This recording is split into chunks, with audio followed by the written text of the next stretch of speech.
आज ये अपडेट आई है कि ब्रिटेन ने 35 देशों की वर्चुअल मीटिंग बुलाई है।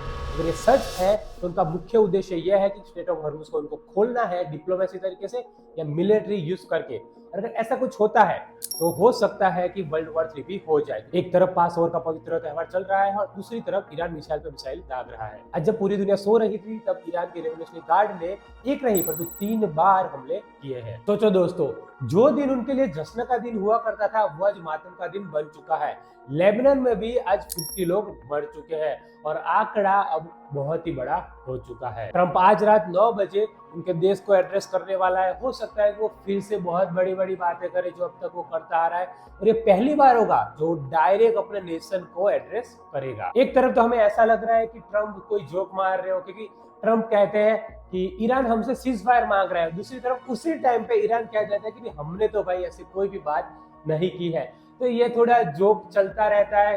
अमेरिका कुछ और कहता है, ईरान कुछ और कहता है। हो सकता है कि इसमें ईरान सही हो, क्योंकि अमेरिका चाहता है कि ये वॉर जल्दी से जल्दी रुके। क्योंकि अगर हम एक तरफ देखें तो कि उनके अमेरिका के ड्रोन या फाइटर जेट या जो भी नुकसान हो रहा है उसे अमेरिका के अंदर भी ट्रंप को बहुत कुछ सहना पड़ रहा है। ट्रंप ने कहा है कि जब तक स्ट्रेट ऑफ हॉर्मुज नहीं खोला जाएगा तब तक कोई भी कॉन्ट्रैक्ट उनके साथ नहीं किया जाएगा। ट्रंप ने 6 अप्रैल की डेडलाइन उन्हें दे दी है। उन्हें बोला गया है कि अगर आपने ये नहीं किया तो आपके सारे के सारे ऑयल के स्टोर्स है उसे तबाह कर दिया जाएगा। ट्रंप के मुताबिक 2 या 3 वीक के अंदर ये युद्ध खत्म हो जाएगा या तो ईरान स्टोरेज में वापस चला जाएगा। पर जैसी कंडीशंस बन रही है उसे तो यही लगता है कि ऐसा कुछ भी नहीं होने वाला है।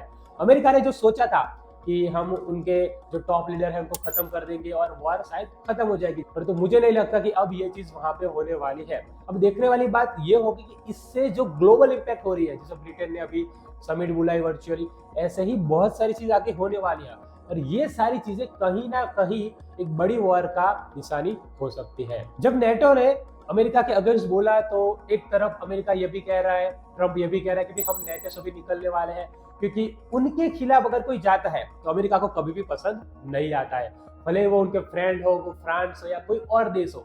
जब भी ऐसा हुआ है तब ट्रंप ने वही कहा है कि भाई हम तुम्हारे साथ ये कर देंगे वो कर देंगे। आज से अगर 3 महीने पहले की बात करें तो वो तब टैरिफ की बात करते थे कि भी तुम हमारे पे इतना टैरिफ लगा रहे हो, हम तुम्हारे पे इतना लगाएंगे।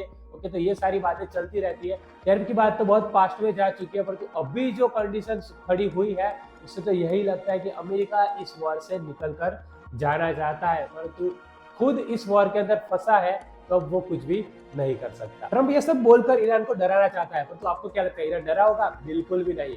ईरान के फॉरेन मिनिस्टर ने ये बिल्कुल साफ कर दिया कि हम 6 महीने की वॉर के लिए तैयार हैं।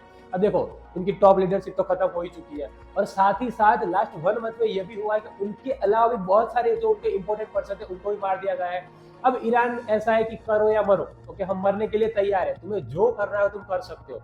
उसके अमेरिका के जितने भी बेसिस है उस पर वो अटैक कर रहे हैं। साथ ही साथ अब अगर वो उनके ऑयल बेसिस पे अगर अटैक करेंगे अमेरिका और इजराइल, तो वो चीज वही दोबारा करने वाला है। उन्होंने बोला कि जितने भी आपकी कंपनियां हैं, एप्पल है, माइक्रोसॉफ्ट है, हम उन पे अटैक करेंगे। उनकी जहां जहां हमारे आसपास जितने भी कंट्री के अंदर आपकी सारी की सारी कंपनी बेस्ड है, हम सब पे अटैक करने वाले हैं। और अगर ऐसा होता है तो ट्रंप पे बहुत बड़ा प्रेशर आने वाला है और इसीलिए शायद ट्रंप बोल ज्यादा रहे कर कुछ और ही रहे हैं। ट्रंप के बोलने की वजह से ही दूसरी कंट्री को बहुत सारा भुगतना पड़ रहा है। जैसे यूएई की बात करें, यूएई पर अभी तक 5 मिसाइल और 35 से ज्यादा ड्रोन दागे गए हैं। 450 से भी ज्यादा मिसाइल यूएई ने रोके हैं।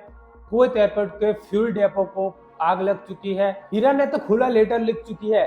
वो अमेरिका के लोगों को पूछ रही है कि आप अपनी सरकार से पूछो कि ये युद्ध हो किस लिए रहा है। क्योंकि देखो, अमेरिका जब भी युद्ध करता है, वेनेजुएला के साथ युद्ध हुआ, वो किस चीज के लिए था पेट्रोल के लिए। ओके, अभी यहाँ पे जो युद्ध हो रहा है, ट्रंप कुछ और कह रही है, उनकी एडमिनिस्ट्रेशन कुछ और कह रही है, उनके जो विदेश मंत्री है वो और कुछ कह रहे हैं। तो इससे तो हमें यही नहीं पता चल रहा कि भी अमेरिका चाहता क्या है। तो यही चीज ईरान भी कह रहा है कि भी खुद आप ट्रंप से पूछो कि आपका कंट्री का प्रेसिडेंट चाहता क्या है। अभी तक ईरान 16 ड्रोन गिरा चुका है, MQ-9। आप समझ सकते हैं कि जिसकी वैल्यू 30 मिलियन है और ये कॉस्ट अमेरिका को बहुत भारी पड़ रही है। अमेरिका कुछ कह नहीं रहा, क्योंकि अब देखो उन्होंने वॉर शुरू किया, तो अगर वो कुछ कहेगा या वो रोएगा, मतलब वो रो ही रहा है एक तरीके से, बट वो बाहर दिखा नहीं सकता, क्योंकि अगर वो दिखाएगा कि उसका कितना नुकसान हो रहा है तो इससे तो ईरान का ही फायदा होने वाला है। और अगर हम देखने जाए तो कहीं ना कहीं इकोनॉमिकली और दूसरे तरीके से मुझे तो यही लगता है कि ईरान ये वॉर जीत रहा है। हो सकता है कि अमेरिका आगे जाके कुछ ऐसा कर दे या बहुत बड़ी स्ट्राइक कर दे और कुछ अलग हो जाए, तो मुझे तो यही लगता है कि ईरान एक तरीके से ये वॉर जीत रहा है, क्योंकि स्ट्रेट ऑफ हॉर्मुज बंद है, पेट्रोल डीजल के बैरल बाय बैरल प्राइस बढ़ रही है, और इसकी इफेक्ट अगर हम देखने जाए तो सिंपल लोगों पर ज्यादा हो रही है। इससे अमेरिका पे आगे जाके बहुत बड़ा प्रेशर बिल्ड होने वाला है। हमारा पड़ोसी देश पाकिस्तान, उसने ईरान और अमेरिका के बीच 15 पॉइंट का रिले बनाया है, जिसके अंदर वो दोनों उस पॉइंट पर बात कर रहे हैं। अब देखने की बात ये होगी कि क्या दोनों समझौता करने के लिए तैयार होंगे या नहीं। ईरान ने सीधी सीधी 5 कंडीशन रखी है। पहली तो कि आपने हमारे यहाँ जो युद्ध को थोपा है, हमें जो इकोनॉमिकली नुकसान हुआ है उसका आप हमें हर्जाना दीजिए। पाकिस्तान और चीन ने मिलकर सीज फायर करने को भी कहा है, परंतु उनकी कोई भी नहीं सुन रहा। यूएस की इंटेलिजेंस कह रही है कि ईरान बात करने के लिए तैयार नहीं हो रहा है।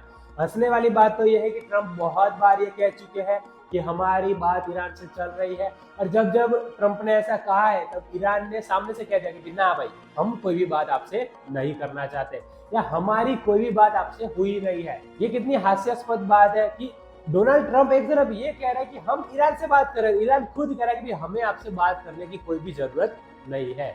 तो दोस्तों ये था आज का पूरा सच। एक तरफ मिसाइल, धमकियां, ट्रंप का नाटो को कुछ और कहना, और देश के अंदर जो ऑयल की क्राइसिस हो रही है वो तो अलग ही है। अब कल अमेरिका के प्रेसिडेंट मतलब कि हमारे ट्रंप जी कल प्रेस कॉन्फ्रेंस करने वाले। अब देखने वाली बात होती है कि वो क्या क्या बड़ी बातें करते हैं और रियल में क्या क्या होता है। तो मिलते हैं नेक्स्ट वीडियो में, तब तक बने रहिए।